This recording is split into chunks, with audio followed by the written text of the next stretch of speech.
Hello friends, welcome to our classes mech by Upendra Pandey. Guys, मैं जैसे कि आप लोग को टूल इंजीनियरिंग मैकेनिकल 6 सेमेस्टर के चैप्टर सेकंड वाले कटिंग टूल्स के बारे में बात करने वाला हूं। तो यहां पे आप लोग को कुछ लेक्चर्स आप लोग को ऑलरेडी मिले थे। आज का टॉपिक है, आज का लेक्चर्स है थ्रो आरवे इनसाइट। ठीक, तो यहाँ पे थ्रो आरवे इनसाइट क्या होता है, उसका उपयोग क्या होता है और कटाई उपकरण का किस प्रकार से उसका एक प्रकार से सेफ्टी रखते हैं। ठीक, आज इन सभी चीज़ों को आप लोग को देखने को इस वीडियो में मिलेगा। ठीक, तो यहाँ पे जैसे कि आप लोग को देख पा रहे हैं थ्रो आरवे इनसाइड। तो यहाँ पे क्या होता है, इसका यूज़ क्या होता है कि जैसे कि आप लोग को कोई भी टर्निंग ऑपरेशन हो गया, कोई भी टर्निंग ऑपरेशन हो, विभिन्न प्रकार की आकृति को दर्शाने के लिए। ठीक, एक प्रकार से हम बता दें, किसी भी कार्यखंड में या फिर किसी भी टूल में विभिन्न प्रकार की आकृति देने के लिए या फिर उनको पहचान बनाने के लिए हम थ्रो आरवे इंसर्ट का प्रयोग करते हैं। ठीक, तो यहाँ पे जनरल टर्निंग इंसर्ट नामकरण एक प्रकार से हम बता दें कि किसी भी कार्यखंड या टूल में विभिन्न प्रकार की संख्याएं देकर या फिर विभिन्न प्रकार के आकार देकर उनको क्या करता है, उनमें पहचान बनाता है। ठीक, और उसमें विभिन्न प्रकार की संक्रियाओं को फीड कर दिया जाता है कि इनके माध्यम से ये सारी प्रक्रियाएं होनी है। ठीक, तो उन्हीं को दर्शाने के लिए हम थ्रो इंसर्ट का प्रयोग करते हैं। ठीक, तो यहाँ पे हम डिफिनीशन के माध्यम से देखेंगे। तो यहाँ पे सामान्य टर्निंग इंसर्ट विभिन्न प्रकार की आकृति और आकार में होते हैं। ठीक, तो ये जो टर्निंग ऑपरेशन होता है, इंसर्ट होता है, तो विभिन्न प्रकार की आकृति और आकार के होते हैं। ठीक, यह बात याद रखना और समझना ज़रूरी है कि हर टर्निंग इंसर्ट में इसके साथ एक नामकरण होता है। ठीक, तो यहाँ पे जो विभिन्न प्रकार के आकृति होती हैं, ठीक, वर्गाकार हो गया, त्रिभुजाकार हो गया, और त्रिभुजाकार हो गया। ठीक, तो वहाँ पे विभिन्न पंचभुजाकार हो गया। तो इन सभी चीज़ों को हम फिगर के माध्यम से देखेंगे। ठीक, ये सामान्य टर्निंग इंसर्ट नामकरण होने सामान्य टर्निंग इंसर्ट के बारे में बहुत कुछ बताता है कि जो टूल हो गया या कार्यखंड हो गया, टर्निंग के माध्यम से, इंसर्ट टर्निंग के माध्यम से हम क्या करते हैं कि उसमें जो विभिन्न प्रकार के आकार हो गए, ठीक, उनका साइज हो गया, उनका नामकरण हो गया, उनके माध्यम से हम आसानी से पहचान सकते हैं किसी भी टूल को।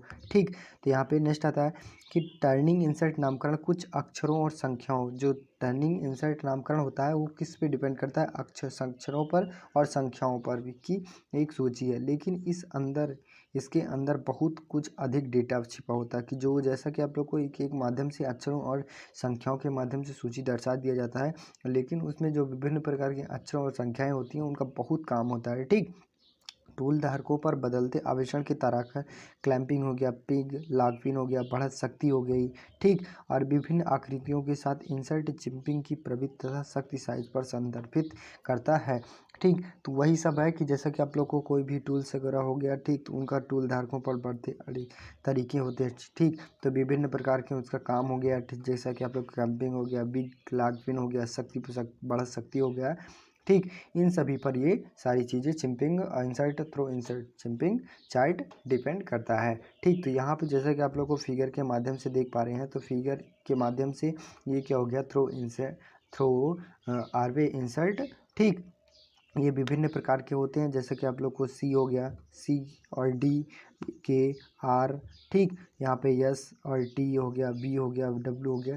तो इन सभी चीज़ों का यूज कहाँ किया जाता है, किसी भी टूल में या फिर किसी भी कार्यखंड में। ठीक, तो उन्हीं के माध्यम से क्या किया जाता है कि विभिन्न प्रकार के एक प्रकार से उसका आकार और साइज देखने के लिए यानी दर्शाने के लिए हम इसका प्रयोग करते हैं। ठीक, तो यहाँ पे इसका टर्निंग इंसर्ट का आकार किस माध्यम से होता है, सामान्य टर्निंग इंसर्ट में पहला सूत्र हमें सामान्य टर्निंग इंसर्ट के आकार के बारे में बताता है। ठीक, जो टर्निंग इंसर्ट होता है सबसे पहला काम क्या होता है, उसके आकार में बताता है।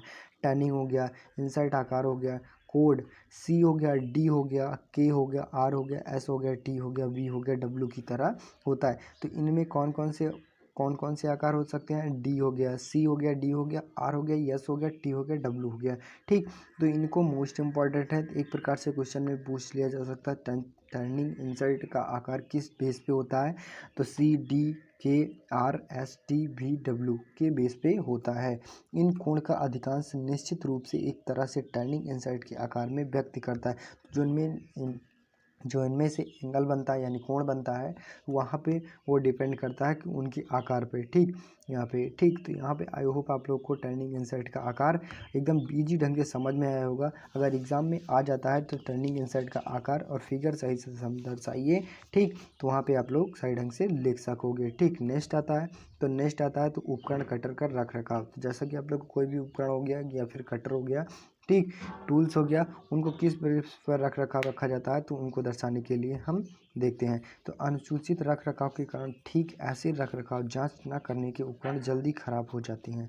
सही प्रकार रख रखाव के लिए यह कुछ दिए गए जिनका नाम पालन करना चाहिए। अब भाई कोई भी टूल्स हो गया, अब उनका उनका सही प्रकार से मेंटेनेंस ही नहीं किया जाए, यानी रख रखाव ही नहीं किया जा रहा है, तो क्या हो जाएगा, ज़्यादा दिन बाद वो टूल्स खराब जाएंगे। या फिर अधिक ज़्यादा प्रयोग किया जा रहा है उस टूल्स का अधिक ज़्यादा प्रयोग किया जा रहा है तब भी वो ख़राब हो सकता है, ठीक। या फिर उसे सही ढंग से फिट ना किया गया हो, या फिर उसका कार्यखंड या फिर टूल्स अलग हो, ख़राब हो, ठीक। तो उसके ऊपर डिपेंड करता है, ठीक। तो वहाँ पे उनका सही रूप से यानी इनका पालन करने के लिए, यानी एक प्रकार से उस सही रख रखाव करने के लिए हम कुछ नीचे दिए गए हैं, ठीक, उनको देखेंगे। तो एक प्रकार से स्नेहन की जांच करने के लिए तो पहला कि आप लोग का सबसे मोस्ट इम्पॉर्टेंट है, अगर कोई भी टूल्स वर्क में काम कर रहा है तो उसको सबसे पहले स्नेहन की ज़रूरत होती है, ठीक। उसकी जांच कर लिया जाए, ठीक। नेक्स्ट आता है तो महत्वपूर्ण घटकों का पैनापन। पैनापन क्या होता है कि इसके अंतर्गत कि जैसा कि आप लोग को कोई भी तनाव वगैरह ना हो जाए, ठीक, तो उनके अंतर्गत पैनापन हो गया, ठीक। नेक्स्ट आता है तो अलाइनमेंट और सर्विस की जांच करने के लिए तो अलाइनमेंट सर्टिफिकेशन की पहले सबसे पहले जांच कर लिया जाए। सफाई का निरीक्षण करें, जैसा कि आप लोग को कोई भी टूल्स हो गया, अगर भाई सही ढंग से साफ़ ही नहीं होगा, उसमें गर्दा धूल माटी जड़ा ही रहेगी, ठीक।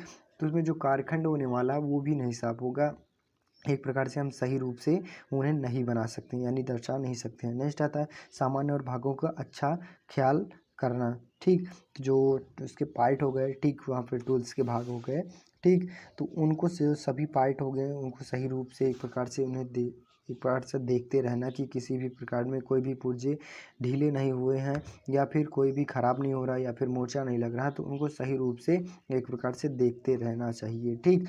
एक प्रकार से बता दें कि उन्हें सही रूप से मेंटेनेंस यानी रख रखाव करते रहना चाहिए, कि एक प्रकार कोई भी पार्ट ढीला ना हो, उन्हें सही रूप से कसता रह जाए, या फिर कोई भी पार्ट में कुछ लग रहा है तो उनको सही रूप से सही चीज़ें देते रहें, ठीक। नेक्स्ट आता है तो टूल्स रीग्राइंडिंग क्या होता है। टूल्स रीग्राइंडिंग का प्रयोग कहाँ किया जाता है, तो रीग्राइंडिंग पैनापन किया उपकरण को अपनी मूल प्रदर्शन क्षमताओं के साथ कटाई करके पुनः उपयोगी बनाया जा सकता है। तो रीग्राइंडिंग का मतलब एक प्रकार से हम बताएंगे कि किसी भी टूल्स को एक प्रकार से वो उसकी क्षमता ख़त्म हो जाए, ठीक। ख़त्म होने के बाद यानी थोड़ी बहुत रहे, फिर उसके बाद एक प्रकार से फिर रिपेयर करके उसका पुनः उपयोग कर लिया जाए, तो वो रीग्राइंडिंग के अंतर्गत आ जाता है। एक प्रकार से रीग्राइंडिंग का मतलब होता है कि किसी भी पुराने पदार्थों को वो नएपन से यानी कुछ नए तरीके से कर देना ही रीग्राइंडिंग का कहलाता है। जैसा कि आप लोग को धारी लगाना हो गया, ठीक, वहाँ पे, और उसका रीग्राइंडिंग का मतलब जैसा कि आप लोग को कोई भी टूल्स हो गया, ठीक, उसमें धार वगैरह लगा दिया जाए या फिर एक प्रकार से सही रूप से बना दिया जाए, तो वो रीग्राइंडिंग के अंतर्गत आ जाता है, ठीक। क्षमता के साथ कटाई करके पुनः उपयोगी बना सकते हैं। रिग्राइंडिंग का मुख्य लाभ टूल्स की गुणवत्ता को त्याग किए बिना धन की बचत की जाती है। अब भाई सही प्रकार से आप कोई भी प्रोडक्ट या फिर टूल्स ले रहे हैं आप लोग, तो वहाँ पे क्या करना है कि जैसे कि आप लोग को एक नया टूल्स ले लिया जाए तो उसकी प्राइस भाई महंगी रहेगी, ठीक। और वहीं पे अगर आपके पास एक टूल्स है उसको रिग्राइंडिंग कर लिया जाए तो उससे क्या हो जाएगा, धन की बचत हो गई, ठीक। और टूल्स की क्या हो जाएगी, गुणवत्ता भी बढ़ जाएगी कि नहीं बढ़ जाएगी। अब उसे रिग्राइंडिंग कर लिया गया यानी उसे एक प्रकार से सही आकार में लाया गया, उसे नुकीला कर लिया गया, तो उसके रिग्राइंडिंग के अंतर्गत आ जाता है, ठीक, टूल्स। तो आई होप गाइज आप लोग को टूल्स रिग्राइंडिंग और कटाई उपकरण का रख रखाव, throw insert chart, throw insert का आकार, ठीक, एकदम इजी ढंग से समझ में आया होगा। तो यहाँ पे आप लोग को डिस्क्रिप्शन में पीडीएफ मिल जाएगी, ठीक। तो वहाँ पे आप लोग जाके डिस्क्रिप्शन में ज्वाइन कर लीजिए टेलीग्राम, ठीक। तो बस आज के लिए इतना ही। अगर वीडियो अच्छी लगे, चैनल पर नए हो चैनल को सब्सक्राइब कीजिए, ज़्यादा से ज़्यादा शेयर करने की कोशिश कीजिए, और आप लोग से एक गुजारिश है कि आप लोग लाइक नहीं करते हैं क्लास को, तो प्लीज़ मेरे भाई मेरे चैनल को एक लाइक ज़रूर कर लीजिएगा, और कमेंट बॉक्स में ज़रूर कमेंट करके बताइएगा कि आप लोग को ये वीडियो कैसे लग रही है, ठीक, समझ में आ रहा है या फिर नहीं आ रहा है, ठीक। तो बस आज के लिए इतना ही, मिलते हैं नेक्स्ट वीडियो में, तब तक के लिए जय।